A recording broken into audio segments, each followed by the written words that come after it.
Now, if you have lesser money to spare for capital for your small cafe, but you still would want to serve good quality coffee, which is really brewed straight from the beans, then you're in for a treat for this video as I'll be discussing the brewing methods as an alternative for the espresso machine.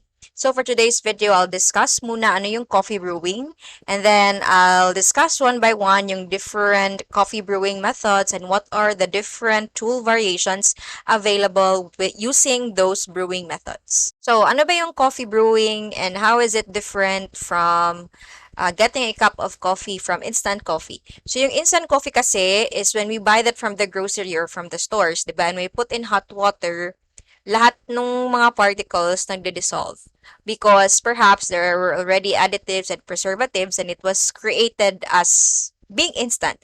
Bale, add ka na lang ng water and you already have coffee. However, yung coffee brewing is really extracting coffee straight from the coffee beans. Kaya when we brew coffee, hindi lahat ng beans nadi-dissolve because we only extract a certain percentage from the coffee beans for us to have a good cup of coffee. So all the methods that we will discuss today would be coffee brewing, meaning really extracting coffee straight from the coffee beans. So there are different ways to classify brewing methods, but the way I classify them is on how the beans or the coffee grounds are exposed to water. So first, I'll have the steeping method. So what is steeping method? It's mixing coffee with water, may that be hot or cold, to extract coffee from the beans. So any method na ibababad mo yung kape to water, we call it steeping. So what are the different tool variations with regards to steeping method? Very common one is French press. Diba? When we use a French press, we we mix in coffee and water inside the French press. And then we expose it for a certain period of time. And then we separate them. Another variation could be cold brew. So with cold brew, how is it different with French press naman? Yung French press, binababad natin yung coffee with hot water for a certain period of time, while cold brew is binababad natin yung coffee grounds or yung coffee through or with cold water for a longer period of time. So it's slowly extracting the flavors and the coffee from the beans. But both are using steeping method. Meaning, binababad natin yung coffee sa water. So, with the ease of use, itong steeping method, for me, it's one of the easiest to use kasi you just simply dip in the coffee with water. Another also very simple variation of steeping method is the coffee in tea bags.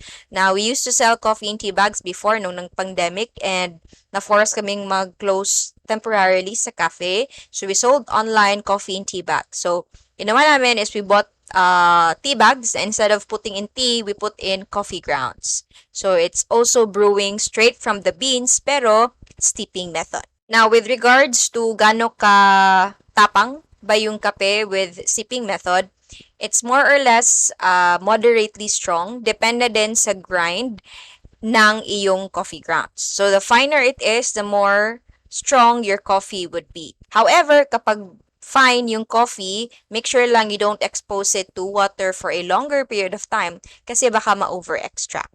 So ideally, kapag hot, it could be into a medium grind. And then kapag cold, for cold brew, you can use the coarse grind naman. For business, you can use the steeping method, specifically yung sa French press, the hot one, and use that to mix with milk to serve latte. However, its concentration is not as concentrated as the espresso.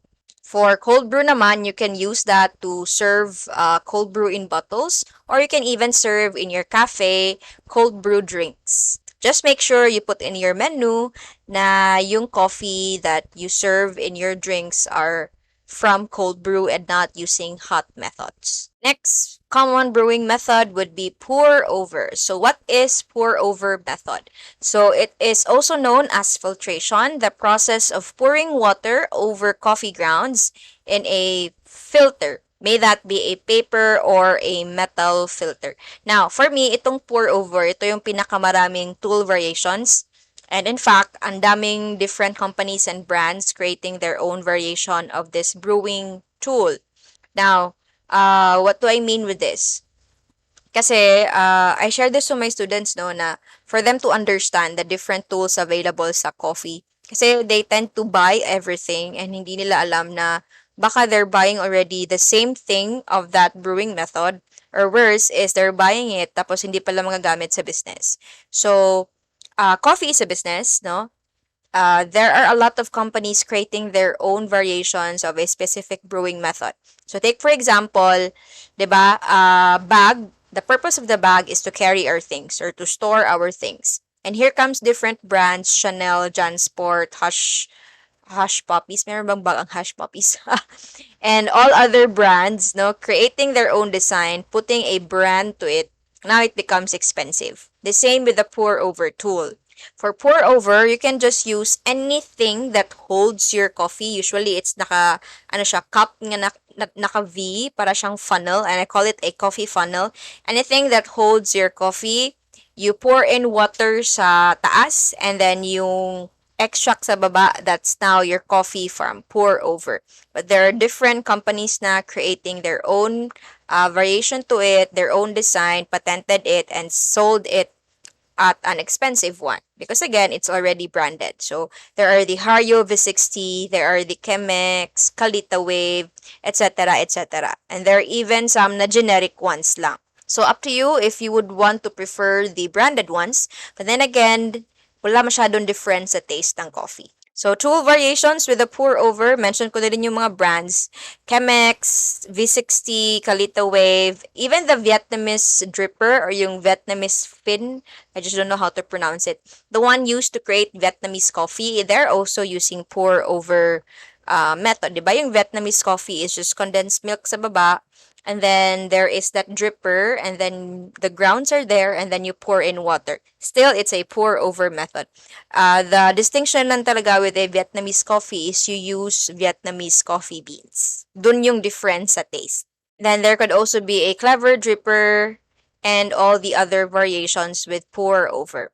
Ako personally, pour over is one of my favorite manual brewing methods. If I have new beans and I would really love to taste the notes, I preferably use pour over method. Kasi with that, I could see the beans from the funnel, no, and I can enjoy the view and also enjoy the aroma of the beans while I'm pouring water to it. So with regards to the ease of use, easy to average din siya. Almost the same with the steeping method because you simply have to pour over water sa coffee just make sure lang na when you pour over water sa coffee is equal yung distribution ng water. That's why you use a specific kettle called the gooseneck kettle. So that's to control the flow of the water towards your coffee grounds. For business naman, if you'll be using pour over method, again, yung concentration niya is not the same as espresso. More or less, same siya ng steeping method. So, it's not that strong enough. And again, depende din siya sa grind ng inyong beans. The next brewing method would be pressure-based method. So, when you say pressure-based method, that would be extracting coffee using pressure. Can be through heat, manual pressure, or using a machine. So, dito na pumapasok yung espresso machine. It's under the pressure-based brewing method. Aside from the espresso machines, other tool variations as an alternative would be the mocha pot, the AeroPress, and even the flare espresso or the siphon brewing tool. So, the pressure-based method is more or less, ito yung closer or the closest concentration with the espresso from the espresso machine. So most cafes, when they serve coffee, it's usually espresso based. And yung espresso kasi, it's how concentrated it is. It could be 1:1, 1:2, 1:3, or 1:4 concentration as to coffee is to water. So very, very strong and very concentrated. Now, the brewing methods that we mentioned earlier, which are the steeping and the pressure-based, they don't usually have that high concentration of coffees to water. Usually, yung mga ganon, 1:10, 1:15, 1:16. Itong pressure-based, most of them are using lesser concentration. So, if walang espresso machine, the manual brewing methods under the pressure-based can be used in lieu of an espresso machine, which are yung mocha pot, yung AeroPress, yung flare espresso, or even the siphon coffee na tool. So how mocha pot works is that there are two chambers of the mocha pot, and then nilalagay doon sa baba yung water and then yung grounds sa chamber also, and then it's placed under heat, and then the pressure of the boiling water or yung steam niya, yun yung nagpupush sa coffee or the extract to the top, and that gives you your espresso from the mocha pot. Yung AeroPress naman is a patented way of making espresso. It's a combination of pour over and a pressure base. So mini-mix yung coffee and water, and then it's being pulled through a plunger in 1 minute. Flare espresso naman, almost the same with an espresso machine. Kaso, we are not using any electricity, but you would be levering your power. So yung force no on pulling down a shot of espresso. Yung siphon naman, the same thing, also using heat to create extract from the coffee grounds. So, ease of use would be average to difficult. You would need a bit of skills to do the pressure-based method. And also, kasi with the pressure base, we are using more or less finer grounds here. That is why we are exposing water to a shorter amount of time. Kaya kailangan muna ng skills kasi mabilisan yung pag-brew when you use the pressure-based method. Now, if you want to learn more about AeroPress mocha pot and how to use manual brewing methods in lieu of an espresso machine, I discussed that further in my Small Coffee Business Academy. If the academy is open while you're watching this, I hope you can join because I only open that once in every 3 months. And there's always huge discount when the academy is open. So basically, it's a systems, operations, and marketing online course in starting and building a small but profitable coffee business. So I will just not teach you about coffee knowledge and coffee brewing, but will also deal with coffee business itself. So kung gusto nyo magtayo ng cafe and maging profitable from it, then I hope to see you inside the Small Coffee Business Academy. Another brewing method would be the boiling method. Now, for me, this is not actually the simplest. Simple siya pakinggan kasi ibo-boil mo lang. But the technique in getting the extract after boiling coffee and water would need some skill.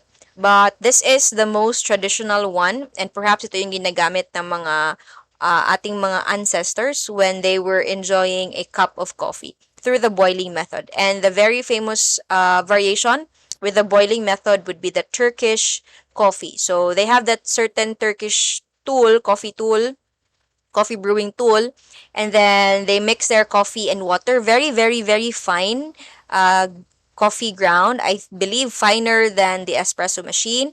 And then they boil it, or they use a certain sand na on heat, and then they let the coffee boil, and then yung extract, yun yung iniinom at nilalagay sa cup. So, it needs skill kasi we don't want to drink the granules really, and we just really want the extract coming out from the Turkish coffee cup. Or pwede naman, if really very traditional, no, you can just have a simple pot, mix the coffee and water there, and then let it boil.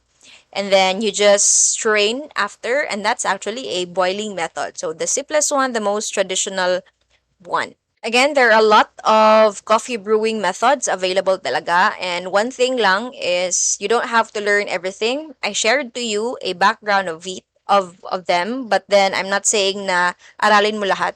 Kasi pag gawin mo yon, you get overwhelmed kasi ang dami, and it's really very technical if you dig deeper in each brewing method. So what I would really suggest, if yung aim mo is mag-start ng small cafe, is you choose one brewing method and then work on it. And then after knowing about the brewing method, you also naman tap on learning about coffee business. Because again, yung tatayuin mo is a cafe business, 'di ba? So you learn both about coffee and the business side of it. And I hope you will join me in the Small Coffee Business Academy because I teach most of the business side with regards to starting a small but profitable coffee business. The same with brewing methods. There are also a lot of small coffee business ideas that you can take inspiration to. I have a video here that you can watch if you're thinking about starting a small cafe lang na pang part-time mo and also additional income. And I'll see you in this video.